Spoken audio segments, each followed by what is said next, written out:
Hey guys, this is Angles Day 1.5. So really what this video is it's just finishing off what I started in the last video. So we're going to go over the last few angle properties that you guys need to know for this unit and just do a couple practice problems. Okay, so we finished with alternating angles in the last video. We talked about alternate exterior angles and alternate interior angles at the end there, and we were talking about the Z rule. So what we're going to talk about next is called the slide rule. And the slide rule is represented by corresponding angles. So for any pair of parallel lines, so here I've got my parallel lines again, that are both intersected by a third line, like we have here, angles A and C are called corresponding angles. Okay, can you see why this is the slide rule? Because if I was like a little kid up here, I could slide down this diagonal and I would go past angle C and angle A, and hence the slide rule. Okay, so corresponding angles are also equal. In this diagram, C and A are equal, and then B and D. So you could slide down the other way. I guess you would need some sort of anti-gravity device, but you could slide down on the bottom of the slide as well, and you would go past D and B, and those would be corresponding and thus equal as well. Okay, on the bottom of your notes you have some Toyos. Go ahead and pause the video and do all those, and I'm just going to go over the first one with you. Okay, well, you needed to just fill in a bunch of angles, and according to the slide rule, or corresponding angles, if we look at this example right here, if this angle up here is 135, then if we go down the slide, this angle right here is also going to be 135 degrees. And same with the other side. If this angle is 45 degrees, this angle down here is also going to be 45 degrees. And you get the idea, but you can go ahead and fill in all the other missing angles on your notes page there. Okay, angle bisectors. An angle bisector is a ray that divides an angle into two equal angles. Okay, so that's key. It's a ray that divides an angle into two equal angles. So for example, in your notes you have an angle of 48 degrees, and then it says the blue ray on the right is the angle bisector of the angle on the left. And unfortunately for you, we can't print your notes in color, but if you did have color, you would have a blue line, just like I have on my PowerPoint, down the middle of that 48 degree angle, bisecting it into two 24 degree angles. And if we look at the next example, it says in your notes that the red ray on the right is the angle bisector of the angle on the left.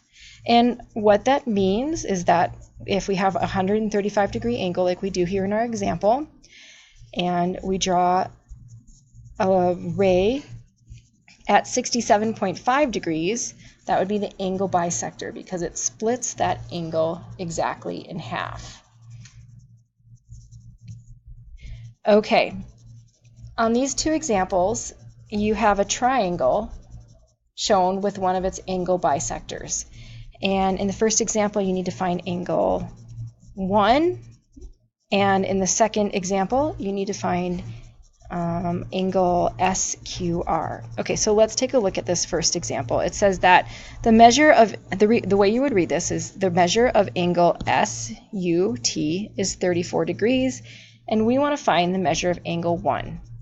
Well, if our large angle here is 34 degrees and this is an angle bisector, then we know that that angle bisector cuts that larger angle in half, and so the measure of angle 1 must be half of that larger angle, or 17 degrees. Now over here, we want to find the measure of the large angle, SQR, if we know that the measure of one of the small angles is 13 degrees. And since this is an angle bisector, we know that the measure of angle SQR is going to be double that of the smaller angles, so it will be 26 degrees.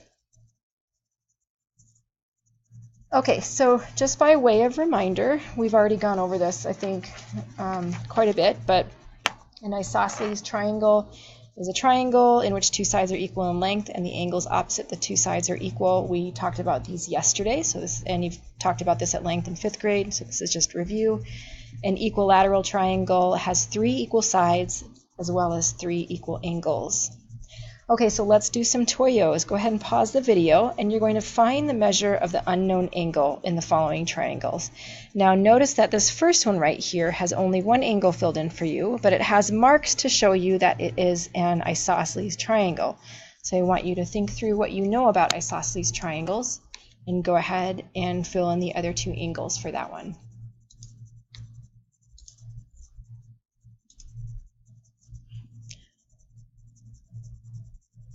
Okay, so you should have known that this angle is also going to be 42 degrees. And then when we add 42 to 42, we get 84. And then we're going to subtract 84 from 180 degrees because all of the angles in a triangle will add up to 180. And we're going to get 96. Okay, so this one right here is 96 degrees. And then over here, if you add 65 and 45 together and then subtract from 180,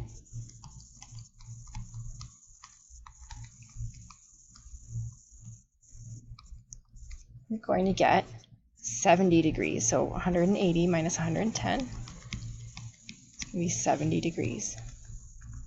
Okay, so you get the idea. And then down here, you should have gotten 70 degrees as well. Okay? All right, these next 2 examples are kind of fun. This first one says the measure of the vertex angle of an isosceles triangle is 70 degrees. Now, I don't know if you remember this, but yesterday in class, I had you take notes on this. So I had you draw a little picture of an isosceles triangle and label the top angle as the vertex angle. That is the angle that is not opposite the 2 equal sides. So this guy is 70 degrees and we want to find the measure of the base angles. So how are we going to do that? Well, we know that all of the angles need to add up to 180. So let's subtract 70 and we're going to get 110. Since this is an isosceles triangle and these 2 angles need to be equal to each other, all I need to do is divide 110 by 2. And I'm going to get the measure of each of these other 2 angles. So you're starting to see how we're going to use all these properties and things that we're learning combined with just logic to be able to figure out the measures of angles. Okay, here we have the measure of a base angle of an isosceles triangle. So if it was going to tell us that the measure of a base angle was 35 degrees, we could look at that, and even if we just had one of them, we would know that the other one was the same.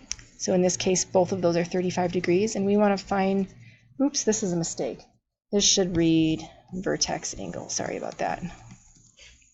Okay, so we're going to just add these 2 together, 35 plus 35, and we're going to get 70. And now we're going to subtract that from 180, and we'll get 110 degrees. So this angle up here is not really 110 degrees, but according to my math problem, it is. And that's just because it looks funny on the PowerPoint and in your notes, but we want to go by the numbers. Okay, let's talk about quadrilaterals. Again, I've already gone over this a couple times, but the interior angles of a quadrilateral add up to 360 degrees. So let's do some practice. In the quadrilateral on the left, we want to find the measure of angle P. So just like we do with our triangles, we can add up all of our angles and then we'll subtract them from 360. So if we add up 82 plus 77 plus 88, we're going to get 247. And we'll subtract from 360, and we're going to get 113. So angle P equals 113 degrees.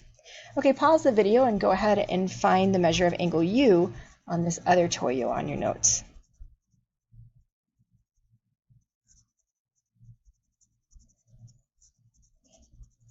All right, you should have gotten 85 degrees for angle U.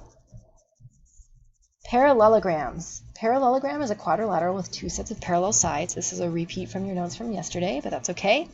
The parallel sides are equal in length.